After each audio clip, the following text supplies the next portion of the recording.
बहुत प्राचीन काल की बात है। आमिलकप्पा नामक एक सुंदर शहर था। वहाँ भगवान श्री महावीर पधारे थे। उसी वक्त सौधर्म नामक स्वर्ग का सूर्याभ विमान में सूर्यदेव देव अपनी सुधर्मा सभा में बैठे थे। उन्होंने भगवान महावीर को भरत क्षेत्र में देखा तो उसे उन्होंने सिंहासन से उतर के उनको प्रणाम किया और फिर वो सिंहासन पर बैठ के अपने सभी देवों को बोला कि हमें भरत क्षेत्र पर जाना है, विमान तैयार करो। देवों ने तुरंत विमान सजाया और बोला, स्वामी भगवान श्री महावीर के दर्शन के लिए जो विमान तैयार हो चुका है। फिर सारे देव विमान में बैठकर प्रभु महावीर के दर्शन करने को गए। फिर वहाँ दर्शन करने के बाद उन्होंने भगवान महावीर से उपदेश सुना। उपदेश सुनने के बाद उन्होंने प्रभु महावीर से कहा, प्रभु जिस धर्म साधना के फलस्वरूप मैंने रिद्धि संपत्ति पाई है, मैं आपको उसकी कुछ झलक दिखाना चाहता हूँ। तो सूर्याभ देव ने अपने सभी देवों को अष्टमांगलिक नाटक, दिव्य नाटक करने का बोला। सभी देवों ने अनेक प्रकार के दिव्य नाटक किए।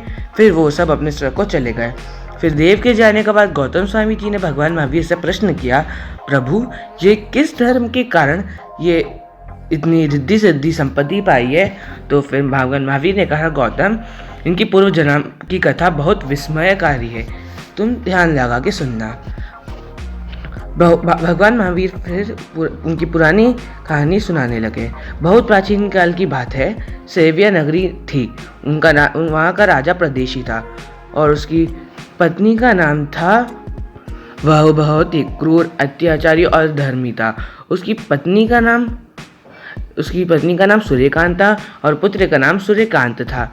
उसका मंत्री चित्त बहुत ही धर्मी, दयालु और नीतिनिष्ठ था। एक दिन व्यापारियों का काफिला सेविया नगरी के पास आया। उन्होंने एक ग्वाले से पूछा, भाई ये कौन सा शहर है, यहाँ का राजा कौन है? ग्वाला ने बोला, अपने जान से दुश्मनी है क्या? तुम्हें पता नहीं यहाँ का राजा बहुत दुष्ट है। तो फिर वो उसकी जो तलवार रहती है वो खून में हमेशा रंगी रहती है। व्यापारी बोलते, क्या ऐसा दुष्ट है? तो सभी व्यापारियों ने मिलके ही वो सलाह करी कि चलो यहाँ से दूर जुड़ते हैं। भगवान की कृपा की हमें पहले ही समझ में पता चल गया। और फिर ग्वाला बोला, हमारा नाम मत बताना वरना हमें भी शूली पर चढ़ा देगा। राजा के अत्याचार से नगर के बड़े बच्चे सब लोग परेशान थे। एक बार राजा ने सोचा कि मुझे अपने नगर की समृद्धि बढ़ानी चाहिए, क्योंकि उनको जितना कर मिलता है उससे तो सेना का खर्चा भी नहीं पूरा होता। इसलिए उन्होंने मंत्री चित्त को बुलाया और बोला, चित्त हमने सुना है पास की नगरी श्रावस्ती में बहुत व्यापार हो रहा है, हमें उनके राजा से मैत्री संबंध बनाने चाहिए। तो फिर चित्त ने बोला कि हाँ महाराज। फिर बहुत सोच विचार के बाद राजा ने बोला कि कल तुम श्रावस्ती जाना और वहाँ के राजा को हमारा मैत्री संबंध देना। तो चित्त मंत्री ने बोला, हाँ महाराज। दूसरे ही दिन चित्त मंत्री राजा को भेंट के लिए सुंदर कीमती वस्त्र, आभूषण और तरह तरह की मिठाइयाँ लेके चले गए। श्रावस्ती पहुंचकर चित्त ने राजा द्विजशत्रु के दरबार में पूछा और मैं बोला, महाराज की जय हो, मैं सेविया का मंत्री चित्त आपको अभिनंदन करता हूँ। तो राजा बोलते, आइए मंत्री जी, आपका स्वागत है। फिर मंत्री को राज्य ठहरने के लिए वहाँ रोका दिया। दूसरे दिन प्रातःकाल सब नगर के सभी सैकड़ों लोग, स्त्री पुरुष बच्चे सब एक ही तरफ जा रहे थे। तो चित्त ने सोचा क्या कोई मेला लगा है? तो उसने पहले चौकीदार को बुलाकर पूछा कि सब एक जगह क्यों जा रहे हैं? तो चौकीदार ने बोला कि मंत्री जी, पार्श्वनाथ भगवान के शिष्य कौशिक कुमार श्रमण हमारे यहाँ पधारे, तो सभी लोग उनके दर्शन करने जा रहे हैं। मंत्री प्रसन्न हुआ और सोचा इतना अच्छे काम, इतने बड़े संत आए, उनसे मिल लेता हूँ। तो फिर मंत्री नहा धो के मुनि जी के यहाँ गए। मुनि जी धर्म उपदेश दे रहे थे। तो धर्म उपदेश के बाद चित्त मंत्री मुनि जी के पास गए और बोले, गुरुदेव आपका उपदेश मुझे अच्छा लगा, मैं भी श्रावक धर्म स्वीकार करना चाहता हूँ। तो मुनि जी बोले, भद्र जिसमें तुम्हारी आत्मा का कल्याण हो वैसा कार्य शीघ्र करो।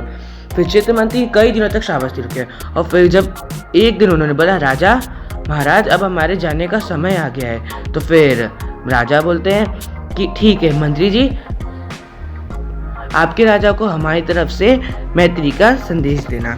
विदा लेकर वहाँ से मंत्री जी सीधे मुनि जी के यहाँ गए। वो गुरु बोलते हैं, गुरुदेव मैं अपना कार्य करके अपने यहाँ लौट रहा हूँ, सेवा नगरी बहुत अच्छी है, आप कभी वहाँ पधारिए।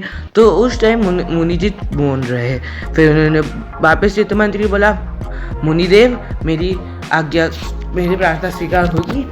तभी मुनि जी बोलते हैं कि तुम्हारा राजा बहुत अधर्मी है, क्या वह हम जैसे संत को वहाँ रुकने देगा? तो फिर चित्र मंत्री बोलते हैं, गुरुदेव आप एक बार दर्शन तो दो, अधर्मी राजा भी सत्संग से सुधर जाएगा। चित्र मंत्री ने मुनि जी को अनुनय विनय करके बना लिया।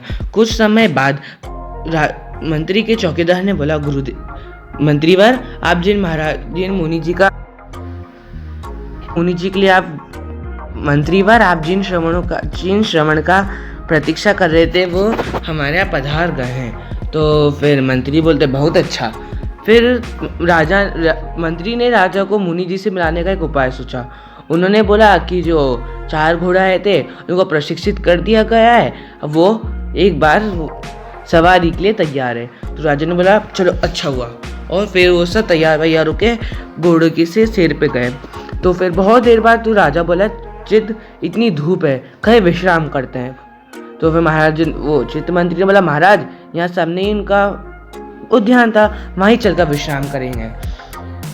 जैसे ही वो विश्राम करने गए तो राजा ने बोला, चित्त ये मूर्ख व्यक्ति कौन है, जोर जोर से क्या कर रहा है और हमारे बगीचे में क्या कर रहा है? तो मंत्री ने बोला कि महाराज ये भगवान पार्श्वनाथ के शिष्य है और इनका मानना है शरीर और जीव दोनों एक नहीं अलग अलग है। तो राजा ने बोला, अच्छा हमारे विचारों के विरुद्ध, अब इससे बहस करने में अच्छा आएगा।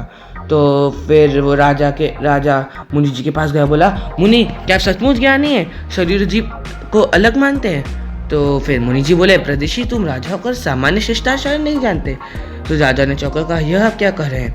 तो मुनि जी ने, तुमने वहाँ वृक्ष के नीचे खड़ा होकर हमें मूर्ख बोला। तो फिर राजा ने बोला, आप मेरी गुप्त बात समझ गए? फिर मुनि जी बोले, मैं अपने मनोज्ञान से तुम्हारे विचार जान सकता हूँ। फिर राजा ने बोला, क्या मुनि जी मैं यहाँ बैठ सकता हूँ? फिर बहुत देर तक उनमें तर्क वितर्क हुआ कि कैसे हो सकता है। तो राजा ने उनकी कहानी बताई कि मैंने एक अपराधी को मृत्यु दंड दिया, उसके शरीर के टुकड़े टुकड़े करके देखे कि आत्मा या जी नाम का वस्तु है कि नहीं, पर उसमें से तो कोई नहीं दिखा। तो यही बताते कि आत्मा नहीं होती है। फिर मुनि जी उनमें बहुत देर तक तर्क वितर्क हुआ कि बहुत देर तक उन्होंने उनको समझाया। फिर आखिरकार राजा को समझ में आ ही गया कि मुनि जी सही कह रहे हैं। फिर राजा ने बोला कि मुनि जी मुझे समझ में आ गया है, मैंने अभी तक बहुत पाप करे, मुझे आप श्रावक धर्म दीजिए। फिर मुनि जी ने बोला, जैसा आपकी आत्मा को कल्याण हो। फिर मुनि जी ने बोला कि राजन, प्राणी जैसा कर्म करता है वो वैसा ही भुगतता है, इसलिए अच्छे कर्म करना। तो फिर राजा बोला, हाँ गुरुदेव, अब से मैं भी अच्छे कर्म करूँगा। तो फिर वहाँ से निकल के दूसरे दिन उसने अपने मंत्री में बोला, सेनापति, कारागार में जितने भी बंदी है मैंने उनको सबको मुक्त कर दो, मैंने उन सबको क्षमा कर दिया। और फिर उन्होंने बताया कि राज्य की जितनी आय उनको 4 भाग में बांट के सब भाग को अलग अलग जगह उन्होंने बता दिया। फिर ये सब लोग सुनकर हैरान हो गए कि राजा एक दिन में इतना कैसे बदल गया। तो सब लोग यही बोल रहे थे कि जो कौशिक कुमार श्रमण का जी है ना, उनका प्रभाव से राजा बदल चुका है। तो फिर राजा ने बोला, अगले दिन राजा ने मंत्री को बोला कि चित्त, अब मैं राजा की सारी जिम्मेदारी तुम पर छोड़ देता हूँ, मैं अपने किए पापों का प्रायश्चित करूँगा। फिर वो रोज एकांत में बैठकर मंदिर जाते, तप करते, भक्ति करते और उसमें वही लीन रहते। तो एक दिन उनकी रानी ने सोचा, मेरे पति तो धर्म कर्म में डूबकर मुझे ही भूल गए, उनसे तो मेरा नाता ही नहीं रहा। तो रात भर उसने योजना बनाई, क्यों ना राजा को मारकर अपने पुत्र को राजा बना दूँ। तो फिर अगले दिन उसने अपने पुत्र को बुलाया और बोला, वत्स, तुम्हारे पिता ने तो राजधर्म से मुंह मोड़ लिया है। फिर वो बोलते हैं, हाँ माता, उनका तो जीवन ही बदल गया है। तो फिर रानी ने बोला, वत्स, ऐसा करो तो उनको खत्म कर खुद ही राजभार संभालो। तो फिर उस लड़के ने बोला, ना माता, इसी बात मुँह से कभी मत खाना, मैं पितृघात का महापाप कैसे कर डालूं। तो फिर रानी के तो जो सोचा था कि जैसा करना है वैसा तो हुआ ही नहीं। तो फिर रानी को लगा कि अगर महाराज को ये बात पता चली तो मेरे को मृत्युदंड दे देंगे। तो फिर एक दिन आती है दासी, बोलती है, रानी जी कल महाराज को तब का पारना है, तो क्या तैयारी करूं। तो फिर रानी सोचा ये अच्छा मौका है अपना कार्य सिद्ध करने का। फिर उन्होंने दासी को बोला कि कल महाराज आ रहे हैं, मैं उनको अपने हाथों से बनाकर पारना कराऊंगी। तो अगले दिन रानी ने सुबह उठकर राजा के पारने के लिए भोजन आदि बनाए और फिर उन्होंने दासी को बोला कि तुम जाओ, मैं राजा को अपने हाथों से पढ़ना कराऊंगी। फिर मौका देकर उसने रानी ने खाने में बहुत सारा जहर डाल दिया।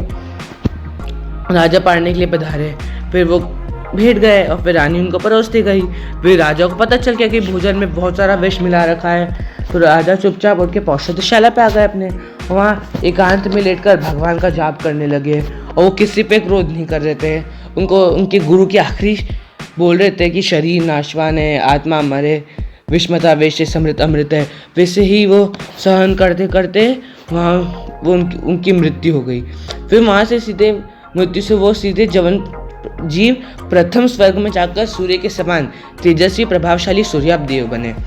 फिर बोला महावीर में बोले, हे गौतम, इस प्रकार राजा प्रदेशी अपने पूर्व जन्म में किए सत्कृत्यों के फलस्वरूप रिद्धि संपन्न देव बने हैं। तो गौतम स्वामी जी ने वापस प्रश्न करा, भगवान इनकी आयुष्य कितनी है और देवलोक के पश्चात वह कहाँ उत्पन्न होंगे?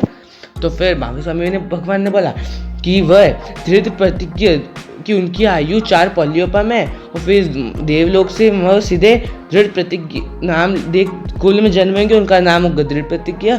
वह दीक्षा लेकर अणकार धर्म का पालन करेंगे, फिर अपने सभी कर्मों का क्षय करके वो मोक्ष को पधारेंगे। फिर गौतम स्वामी जी ने बोला, भंते जिससा फरमाते वैसा ही होगा।